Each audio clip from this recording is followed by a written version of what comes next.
When you want your mastering proper. Compound Audio, we specialise in digital and analogue mixing and mastering. Catering for major record labels, independent labels and self-finance artists. Right now it's Azza from TNA. I'm here to let you know that I use Compound Audio for mastering. This is Devilman and I use Dapz at Compound Audio, yeah? Hi, my name's DJ Rap and I have been working with Dapz from Compound Audio to master my records for the last 10 years. Yo, this is DJ Fantasy, SAS in the house. And you know what? We use Compound Audio for all our mastering. It's TJ, label A&R at D&B All Stars, and whenever it comes to getting tunes finalised and mastered, I go to Dapz at Compound Audio. Yo, this is X-Man, and standardly I work with Dapz down at Compound Audio. For more information, go to www.compoundaudio.net. Yes, back once again with some feedback, no fluff business, you know how it is.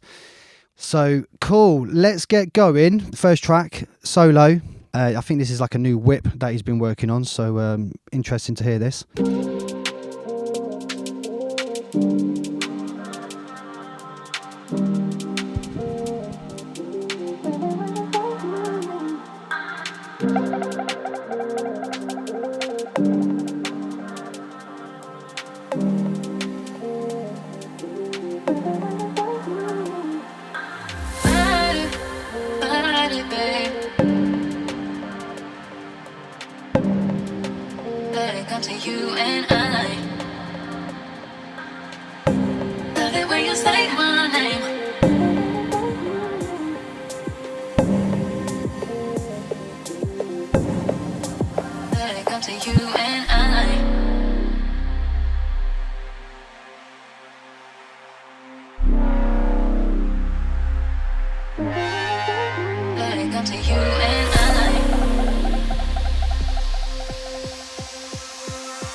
To you and I.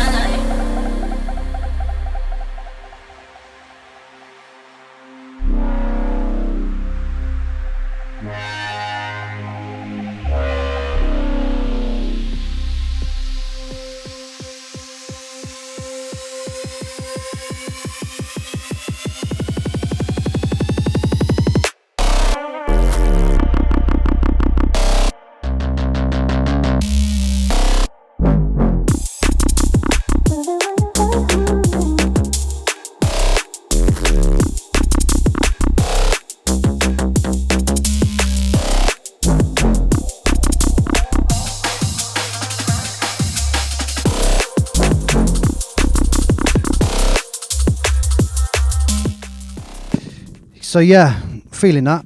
I think that's pretty good, mate. I think Solo's done really, really well on that, to be fair.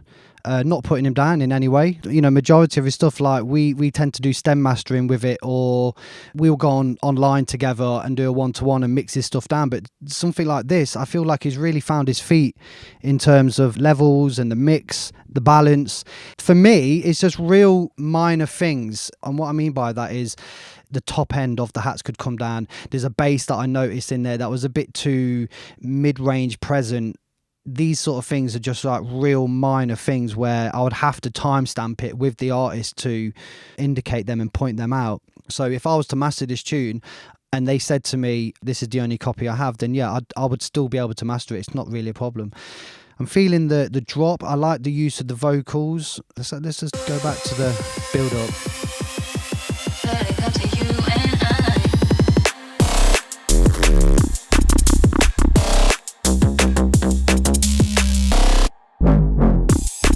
So it's that bass there, that one. That's the bass for me. That just feels, it's just too much. Let's just play that inside, just see what's going on.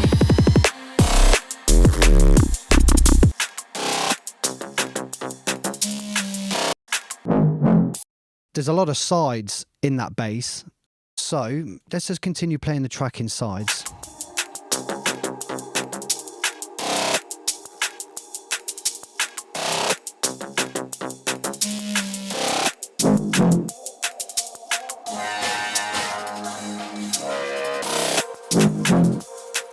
See that bass comes in again, whoom whoom. The rest of the mix feels like quite organised.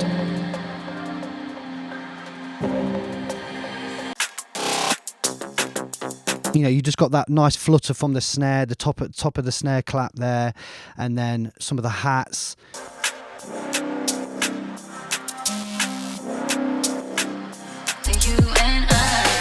So again, I mean, we just popped it back into mono there, and then the vocal came out, so the vocals ain't even touching the sides. So yeah, it's just the ambience from the vocals that he's got, you know, like the sends, the delays and reverbs and stuff like that.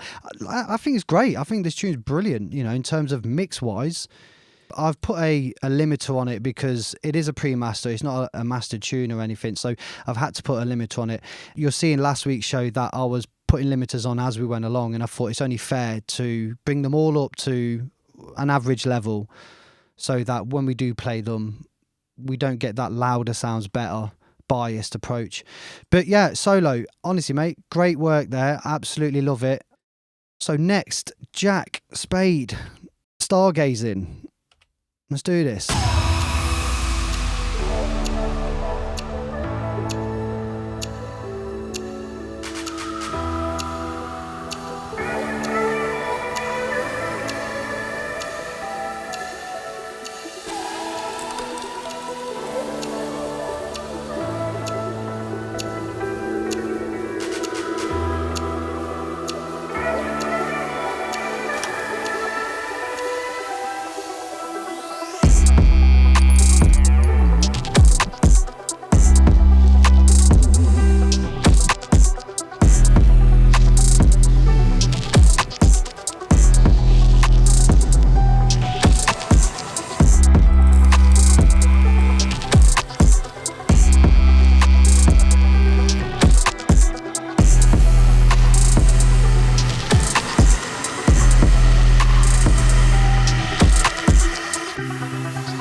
thinking about the way you look at me.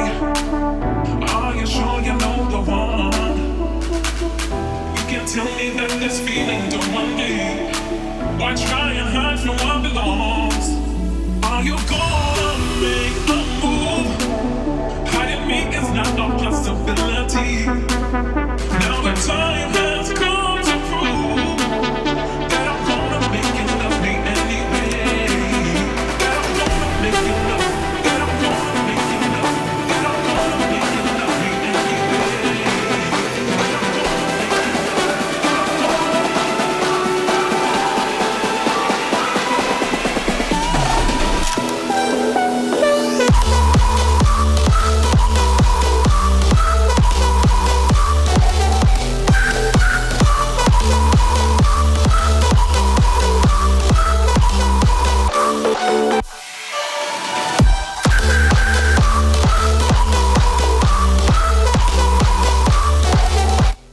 You know what? I like this tune, but I think the arrangement needs work. I mean, the mix is great. The mix is absolutely slamming hard. You're on this sort of like drill, sort of trap sort of vibe here, which is great. What I was listening to on the intro was whether it's DJ friendly, because I didn't really hear any hats or percussion. Not that, you know, you have to use hats and percussion, but something rhythmic in order to allow DJs to mix it. And it sounds like, you know, you got that flick in there. So then when it comes into this drop here, I mean, the vocals come in here, and I just feel like we've gone from one track to another, yet it's the same tune. Do you know what I mean? So you know what I mean? Like, it comes into this part now, and it's great because the tune really, really does take off. And it's took the whole of 2.5 minutes for it to get to this point in the tune. You can see on the spectroscope here that he's got some great use of side chaining. This is a great example of bass, kick, bass, kick, bass, kick. And look at the separation there. This is absolutely brilliant. There's a gap, and then it leads into the next bass just nicely, real smooth. It doesn't look smeared or anything like that. It's got a nice glow to it, should we say. But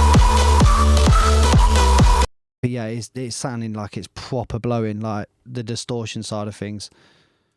Maybe it is intentional, I don't know.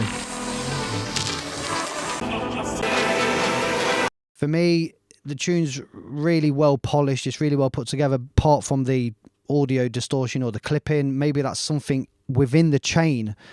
I think play with the arrangement, because we've gone from a trap drill sort of style into this real high energy EDM sort of sound, and I'm just thinking, is it one of those tunes where you transit from one style of music to another? Because you know how some people play like breaks and then they do this speeding up tempo thing into drum and bass and vice versa or whatever. So great work on that one. Moving on, Intense Complex.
Okay, cool. This one, straight up, you're going to need to do a bit of work on the mix, because when I was listening, I could identify a few things that was happening, and then I was looking on the meters to just get some more clarification. So basically, if we go back to the beginning, I was playing the tracking sides.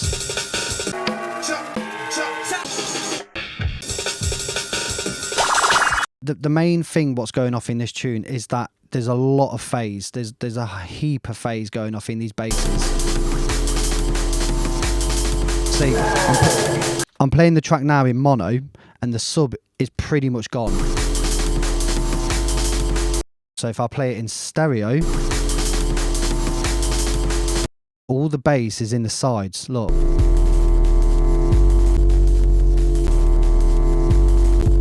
That's a big no-no for any reason, not just because, oh, it's not going on vinyl, so it should be fine. It's a case that for your sub to sit and punch through in a mix, it needs to be focused in mono, and you could look at it as anything below 100 hertz, anything below 200 hertz. Again, it's the nature of the beast, but let's look at this on a correlation meter over here on span. You want to be between 1 and 0.50. At some points, your bass is sending the correlation meter over to negative 0.50. So let's just have a look. See, that it's right over here. So if we was to mono the low end, just quite easy to set up a band here. I've just zeroed it here. Big ups for the follow. Look what happens now that we've monoed the bottom end. That bass is just gone. So if you've made this sub yourself in Serum, a lot of people use that unison knob, and unison is literally pulling the image apart. So it's taking like the mono image, if you would like to look at it that way, and then it's sending one to the left, sending one to the right, and then it's adding milliseconds. That the one on the left is milliseconds before the right, and it creates this stereo image, and that's called the Haas effect. And a lot of people seem to do this because they feel that it sounds great, but you just wouldn't do it on low end. You just wouldn't do it. You'd want to keep that focus, keep it tight in the middle. So moving on, we have Mark C, Real Jungle. Let's do this.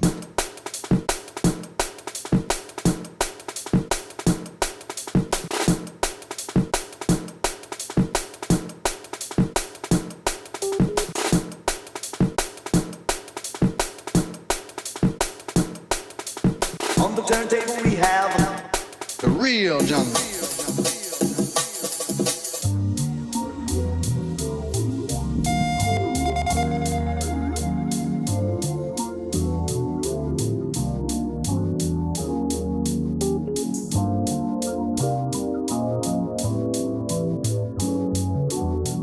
On the turntable we have the Real Jungle.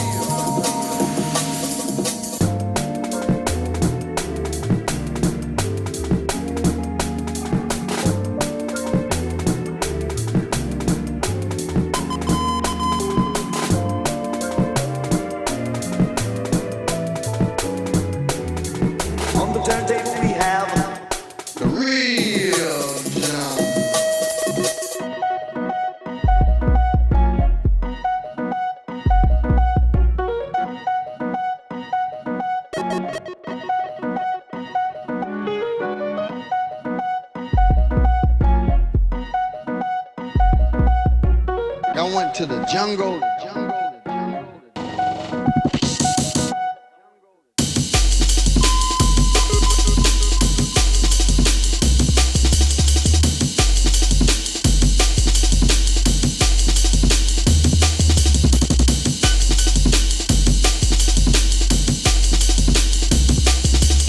the turntable we have the Real Jungle.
trust me.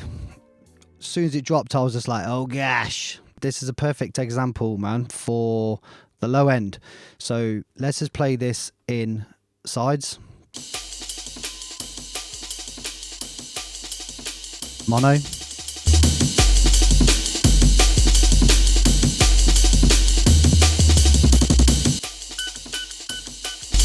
So that's basically what I was just saying. When you play the track in mono, you should be able to identify every single element in the tune. Like everything should be there. I went to the jungle.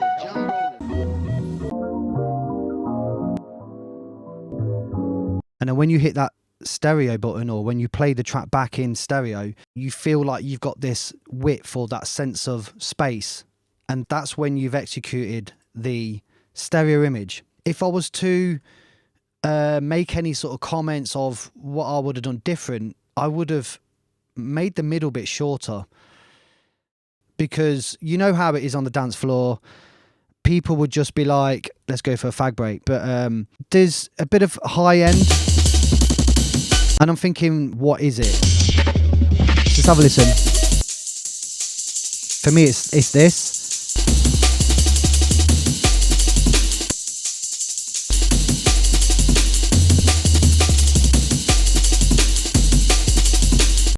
It's around that area. It's around that 8K, 10K area. The sub's lovely as well. The sub sounds great. I would try and push out a bit more 40 hertz, 30 hertz. So that would just be a case of putting a low shelf in there. Just having a quick look at the comments. Yeah, the shakers. That's it, mate. Definitely the shakers. Because let's try and find a bit where there is no shakers. I do like that hat as well, that straight hat, that tss, tss, tss. It's like that hopscotch Ronnie Size vibe. Just makes you just do a little jig. You know, one of them ones? Like,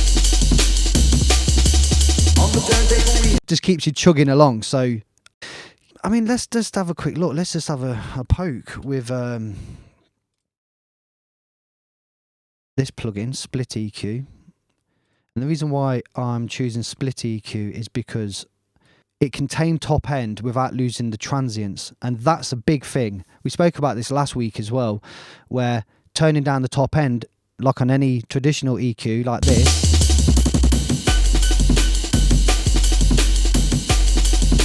you notice that the snare goes. So if we bring the transients back and just do the tonal,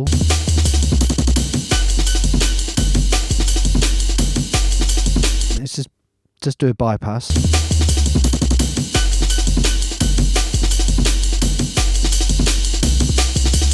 On the turntable we have the real. It's took that shh out of it. If you was to master this tune, that's the sort of move I'd have to do to tame the shrill, that sort of like shh from the Amen. So you might want to go back to the mix and apply something like this. So if you haven't got something like Split EQ, then you could use a dynamic EQ. Sometimes that will help. Or use a traditional EQ, but then use a transient shaper afterwards, then a clipper to then remove those overshoot peaks. Because what you're going to do essentially is dull the frequency. Then when you put the transient shaper in there, you're going to bring out the snap, and then the clipper is there to then just shave off those peaks, which are just going to go wild. But yeah, big. Moving on, we've got man like Papa G in the place. Let's do this. 20,000 hardcore ravers.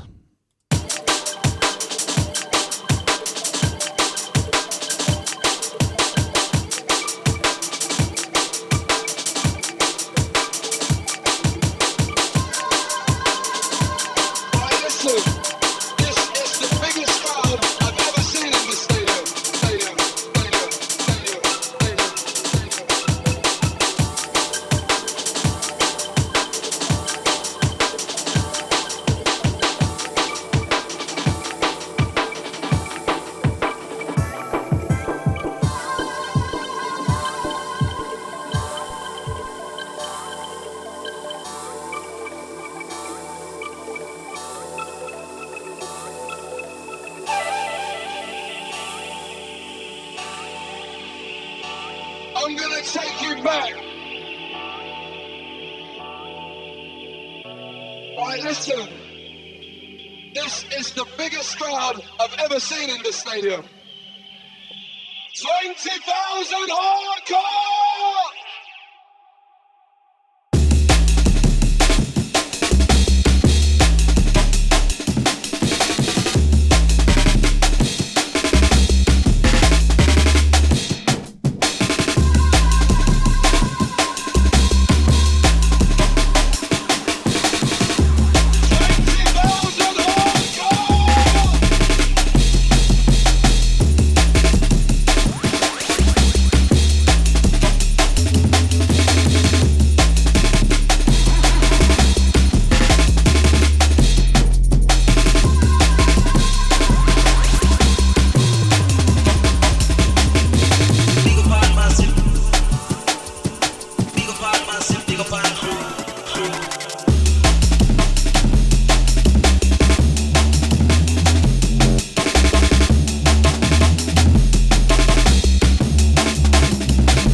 In this stadium.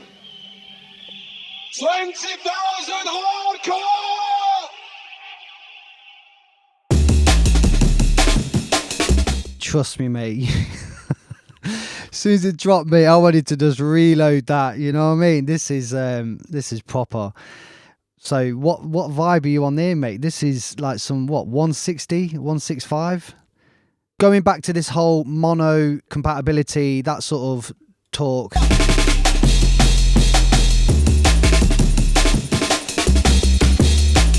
I mean, although I've brought this up to -6 and LUFS, just looking at the wave, it's quite chopped. So just expand it out a bit so you can see it. This is my only gripe with the tune. See how it's just lined off, whereas you go to the Mark C tune, for example, let's go to transients there. Go to yours, it's lined off. So I like the production, I like what you've done, but I just feel for this nature of this style of music, it just doesn't need to be as hammered. You can hear it in the Amen. It just feels a bit hard, like a bit rustic. Whether you did it as a stylistic choice, that's cool. But if you did it and you didn't notice it, then yeah, go back, possibly back off the clippers, because I'm guessing you've used clippers on the drums. If you have, then back it off a little bit. But otherwise, this tune's great. It's got a nice tonal balance. Papa G, smashed it, mate. Well done, man. Next tune, Papa G yet again. Track 2, man like Papa G. Oh, in fact, it's Papa G and Jamie G, so get hype up.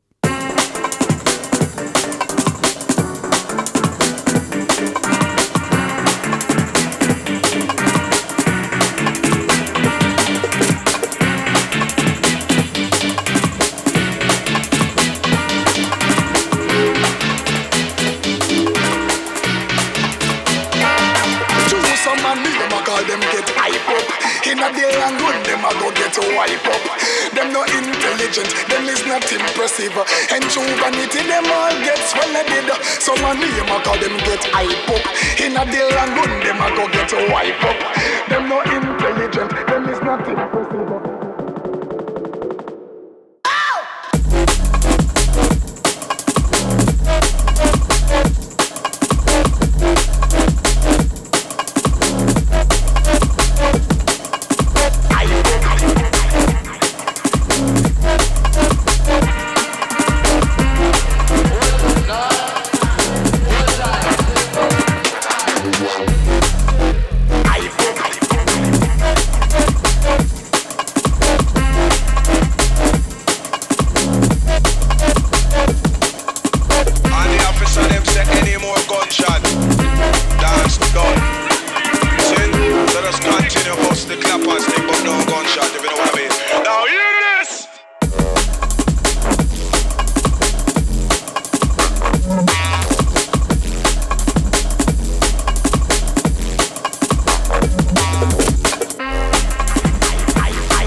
call them get hype up.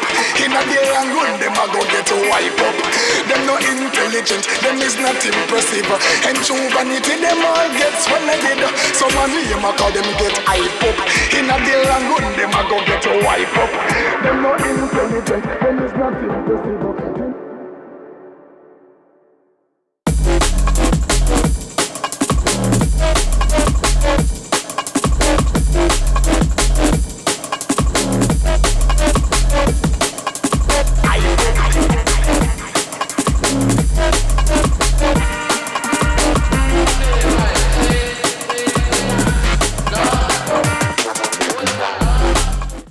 Yeah, the writing, the track, the layout, the production, great. It's just something about the way things are sitting in the mix. So looking at this meter here, right, this spectroscope, and the funny thing is, the other day I was doing a one-to-one with this guy, and he was like, I don't understand what we're looking at on this. To me, it looks like an ultra scan, like we've gone to the doctors and we're doing an ultra scan on a baby or something. I was cracking up. But essentially, that's what we're doing. We've got the ultra scan on your track.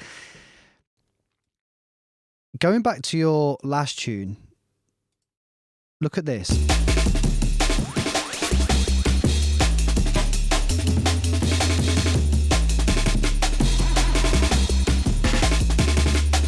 So the bass line's there, all the same colour, all the same consistency with one another. Let's go back to this one.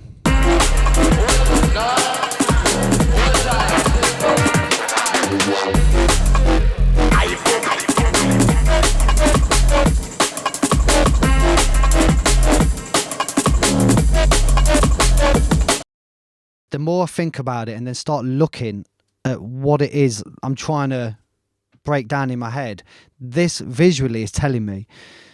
And what I'm seeing here is this blob is the kick, and then this blob is also a kick, but they're not the same. They're not got the same consistency. The kicks are different. So whether there's a phase happening every time the kick happens, so you'll have a strong kick and then like the follow kick, like which is on the between beats 3 and 4, maybe that's got a slight phase problem with another kick or something, because you can see how you've got the separation on the kick and the bass. There is a nice gap there.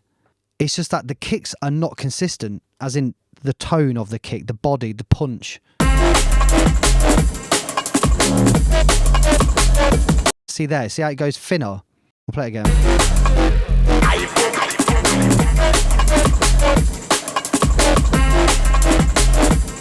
See, look, these two kicks now are identical, and then the next time round it goes thinner.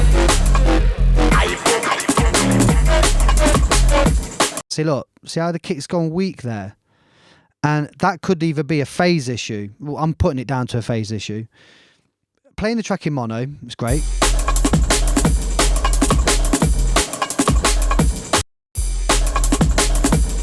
So for me, to then go into stereo, instantly you just get this like flood of information.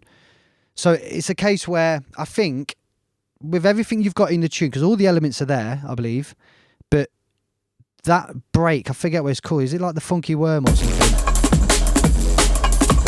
I believe you need to narrow that break, because when it comes in, it just feels like it's consuming a lot of the space in the mix. So again, mono.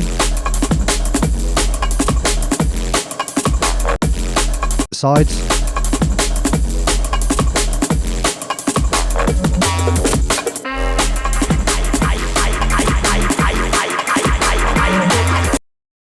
I feel like the track translates really well in mono, and then when you go to sides, it's just too much of this information being consumed. Like, and that's from the break.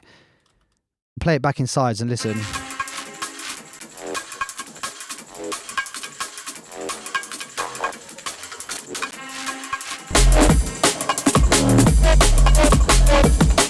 Maybe that's what it is. I don't know. Like, maybe that's causing the phase, because I know you, and I know you use a kick, as in a single element kick, in order to have the punch, you know, the cut through. So maybe if you have gone down that route, have a look at how it's sort of responding with all the other breaks, possibly sidechain them or even cut the kicks out of them breaks. For me, all the elements are there. It's great. I just feel like you need to get that you need to get that cut through on the kick with the bass, narrow that break because it's just consuming too much of the sides. And when you've got the headphones on, you can really hear it, and it's just sort of, I don't know, it's just too much. Other than that, absolutely wicked work as always, mate. So moving on. So we've got man like Drill OG. Hopefully you're still in the chat, bro. I know you've been looking forward to this one still. So Drill OG, check it out.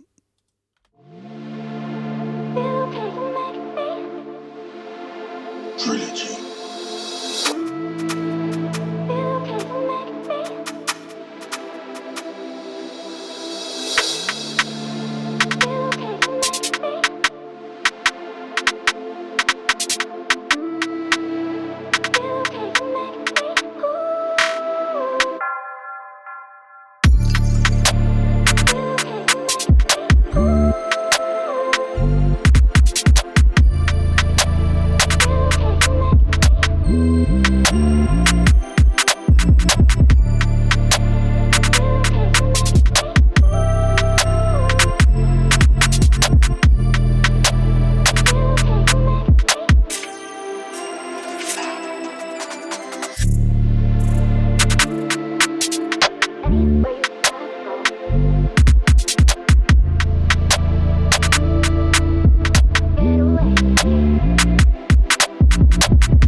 Trust me, I was vibing to that, you know, still.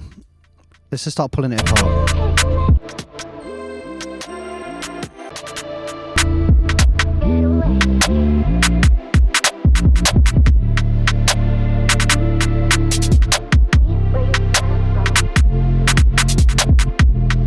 So yeah, as a few have already mentioned in the feedback already, in the chat box, the pads do sort of drop out the minute you are in mono.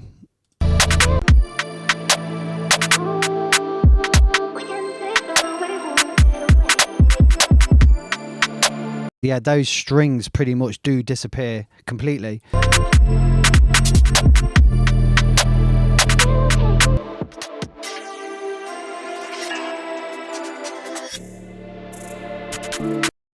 The side information on the sub, it's not that it's a bad thing because it's not very strong, but what I do like is how you've got these lovely sort of like second and third harmonic going on. I mean, look at that.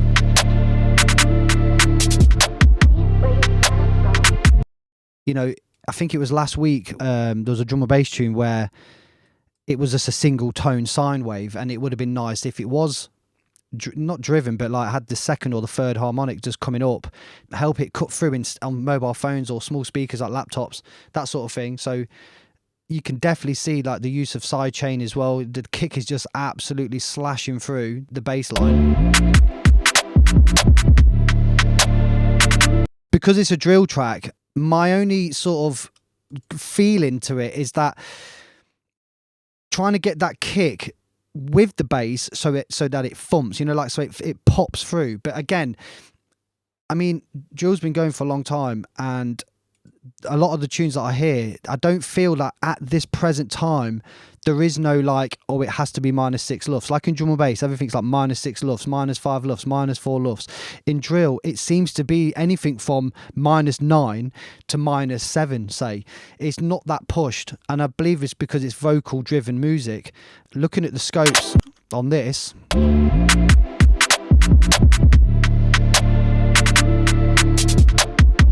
I mean, we're hitting like -6.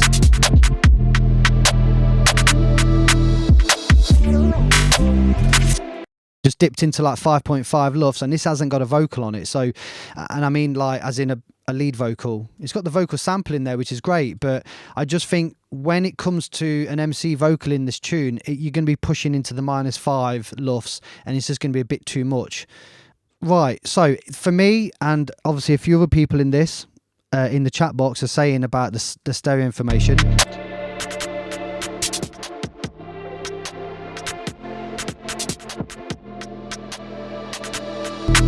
Yeah, also there is a clap as well.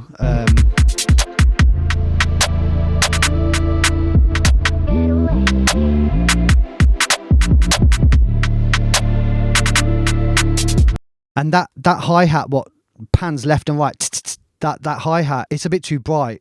Definitely needs to come down a little bit. Just in the highs. I mean, I think the level's cool, but it's just the highs. It's a big tune. It's deep as well. But as you can hear, in mono, a lot of the energy's gone.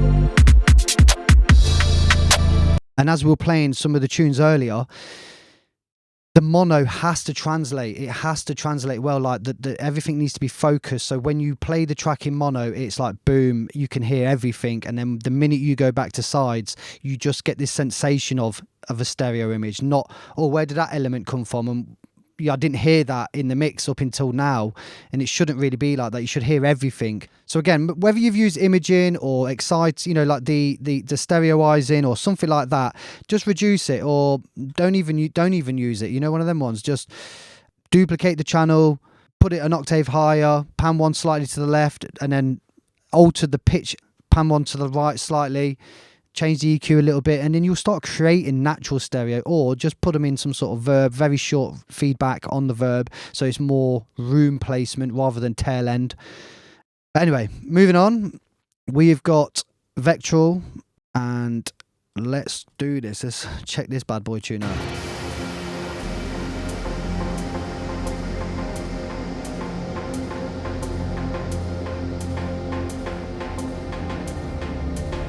Some dark waters.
Yeah, this smacks hard. This is really, really nice.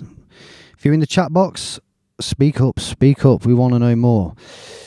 So, straight off the bat, when I was listening to this intro here, I was a bit like, oh, what's happening here when those like bass drums come in here?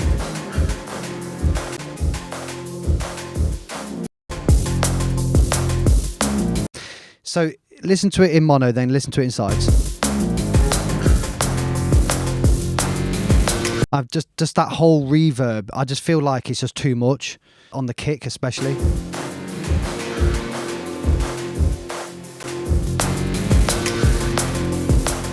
So I was a bit like, man, that's an easy fix though. All he has to do is just literally narrow that kick. Leave it on the snare or whatever, but definitely remove it from the kick because it's just too much. The drop is absolutely sick, but Moise, you're absolutely right. It needs more metals. So literally metal elements, things that have that metallic-y feel. The only thing is, there's just not a lot of side information going on in the tune as it's dropped.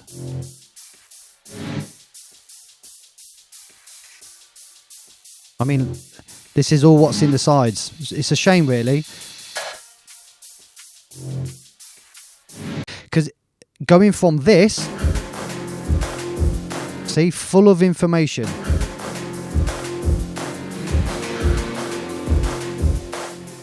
And then on the drop,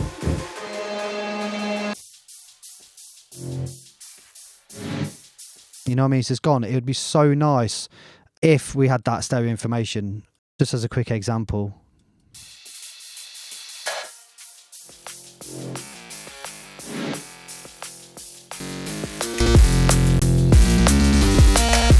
This is a big no-no, by the way, but it's just as an example of that fullness we would have liked. So coming in from the intro.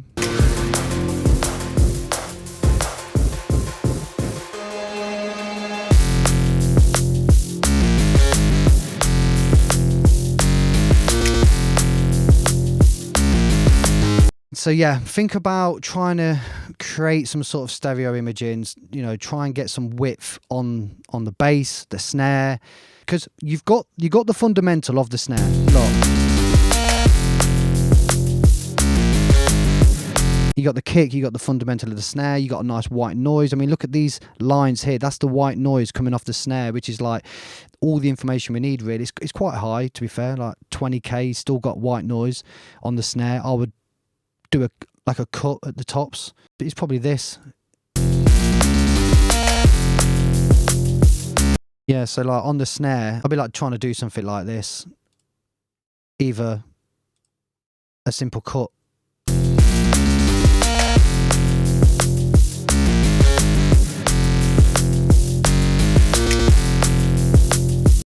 Because it just feels a bit digitized. You know, it's very spiky, it's very, very bright and brittle at the top.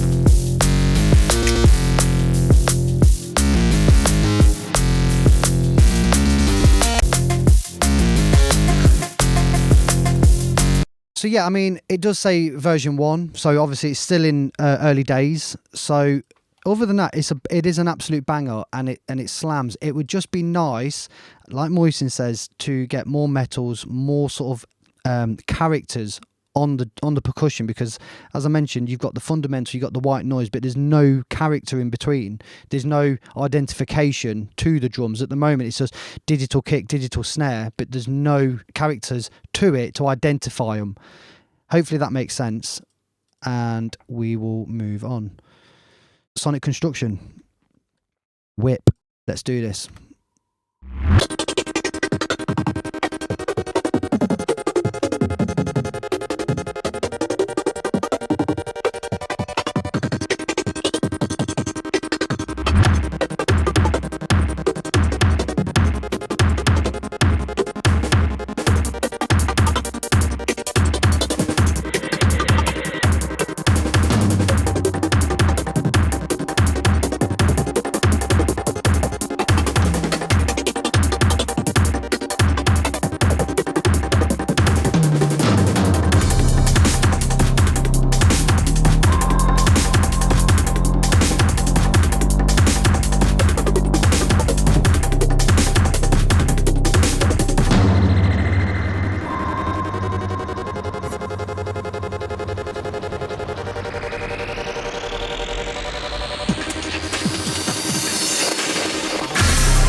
Okay, mate. I was like lost in the trance there. It's like, for me, this is very sort of cinematic sounding. I think this would work really, really well in games or working well in sort of like films and stuff. Do you know what I mean? It's really nice. Not too sure whether the kick is sort of like, if you was to go to a game or something, you know, if this was to be used on a computer game, for example, I feel like the kick would be too distracting. Maybe just like something a bit more subtle, not so it's got too much character to it. I mean, this is the complete opposite to the last tune we just played, where we were saying there is no character. This has just got a lot of character to it. I'm not saying that it's wrong, but I'm just saying stylistically, if it was to go on a game, it'd be too fatiguing and too like in your face. I mean, other than that, the actual balance of the track, like the tonal aspect, the balance of it is actually really, really good. You can see again in the spectrogram where you've carved out the kick with the bass. I mean, there is a little bit of bleed there. It's not like solely going from the kick to the bass. The bass is still there a little. But I'm just going to have a little poke with the snare.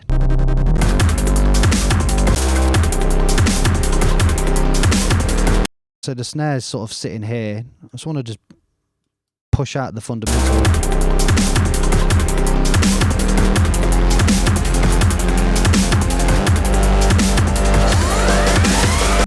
Let's just put that in mono. I mean, this is overkill, I know, but for me, I just feel like the fundamental of this snare needs to come up. It needs to be like more douche, you know what I mean? It's got that douche. If I bypass with, it just gives it a bit more presence in the lows, in the low mids. It just feels like it stands up more. This is something which can be done in the mastering stage if you do it nicely. I mean, I just did that as an example. But by doing that, you can see that it's now showing up nicely. There's the fundamental of the snare, there's the fundamental of the kick around here, and then you got the bass.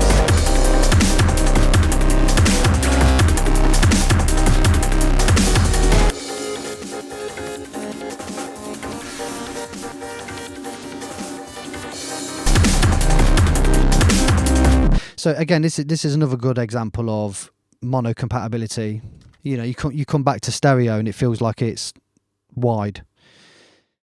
Not that things are just jumping out at you. So, mate, there's not a lot I can sort of say. I think the tune, it kind of written itself. It takes you on a journey. Do you know what I mean? So, good work there, man. And keep the bangers going. The next one here is a super short tune, and it's called Weird Ass Doo-Doo Doom type shit. Lovely name. Let's go.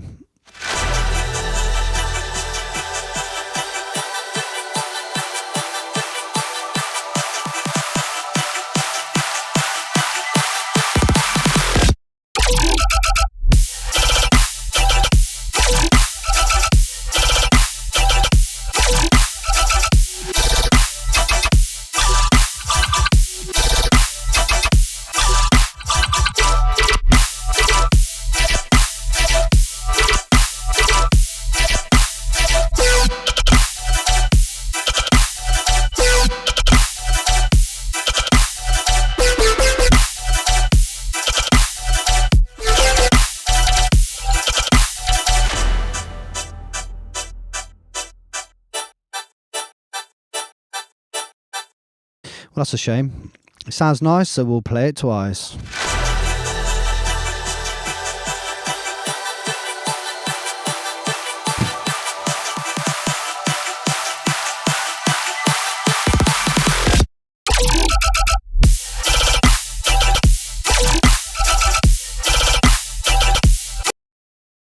Yeah, I think the problem is because the snare's not slapping your nan, it's because it's got that kick underneath it. And I honestly feel like if the kick wasn't there, it would probably just sound way better.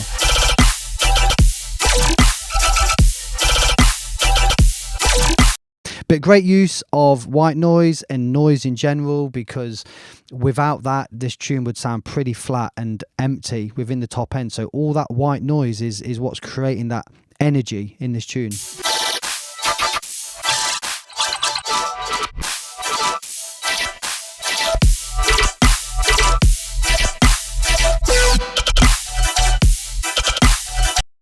Again, there's not a lot we can say other than give us a longer tune. That'd be great to see where it takes us.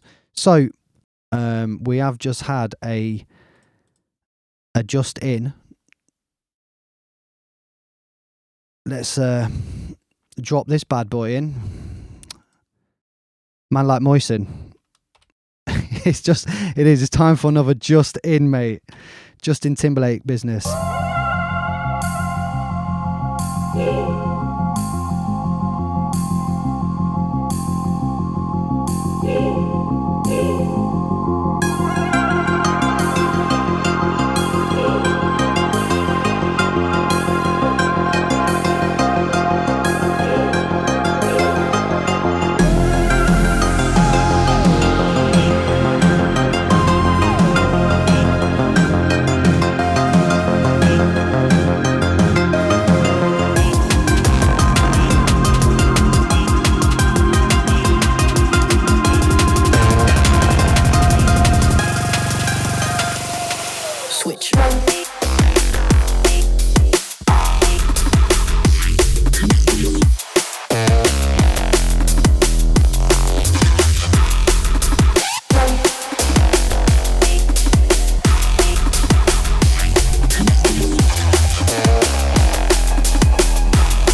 Honestly, mate, it's another face slapper.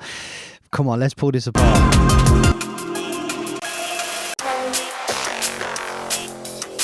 See, I love this, like, strike. It's like a vinyl scratch or some sort of, like, fret noise.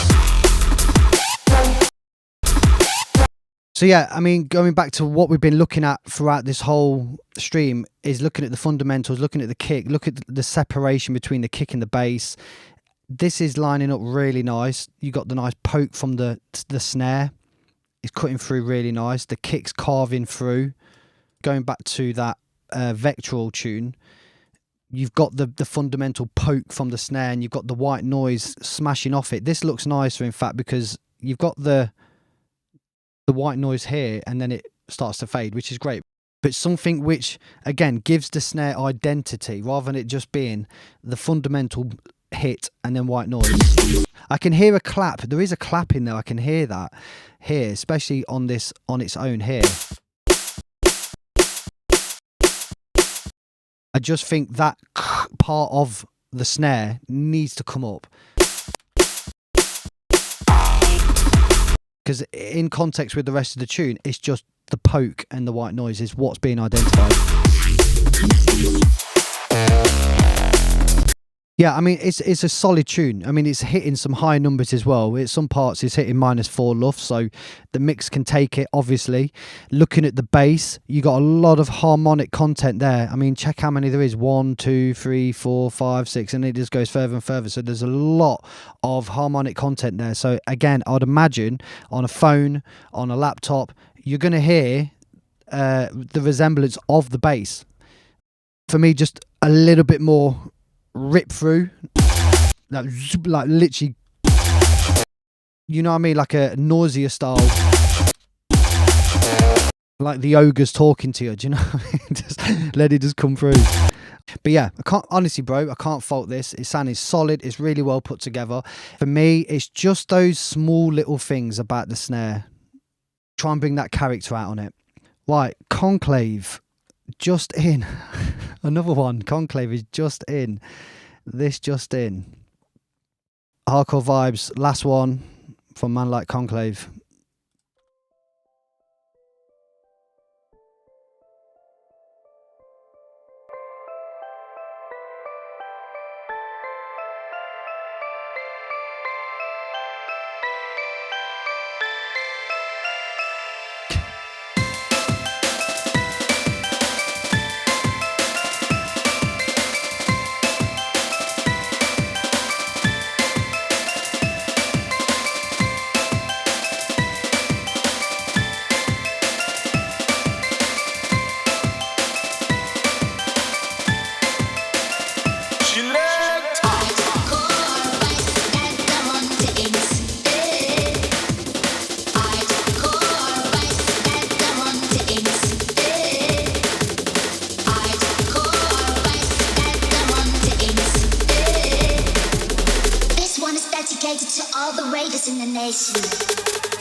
Okay, cool. Right, time to put the glow sticks down inside Mate, I mean, this is on a different vibe still. And it's got like this like mid 2000s vibe, as well as a lot of originality to it. So well done on doing something original. Let's just talk about the arrangement first. Personally, I would have just come straight in with...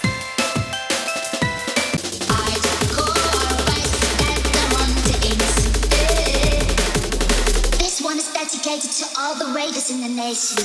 And then I would have come to this part here.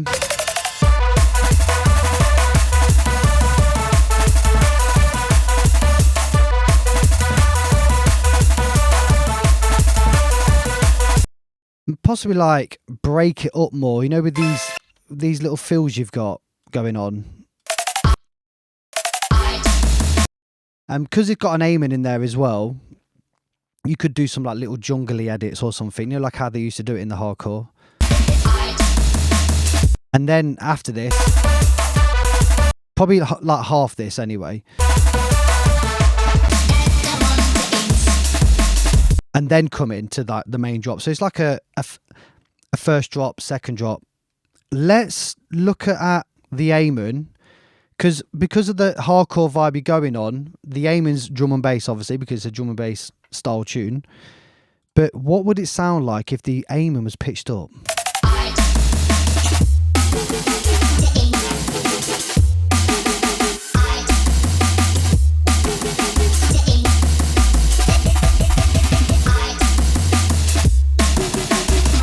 Obviously, there's a lot of aliasing and crap going on there because I pitched the whole tune. But yeah, this is it. And you are keeping it sort of jungle techno, which is cool. So for me, and I'm guessing this is like early stages in the production. I know you've been working on it because you've been telling me about this. Again, just looking at the spectrogram.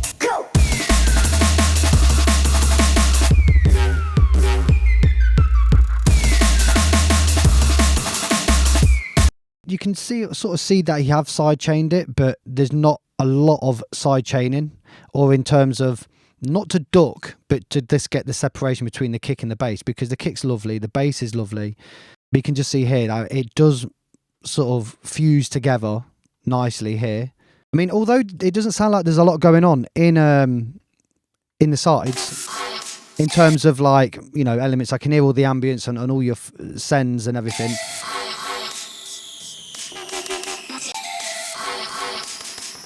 But then when we go from mono to stereo, it's got that similar thing to what we were talking about on, I think it was Papa G's tune, where the breaks seem to have consumed the width and it kind of clouds things a little bit. So yeah, I mean, if you are going for that 96 sort of sound, which I'd say there's like mid 2000s,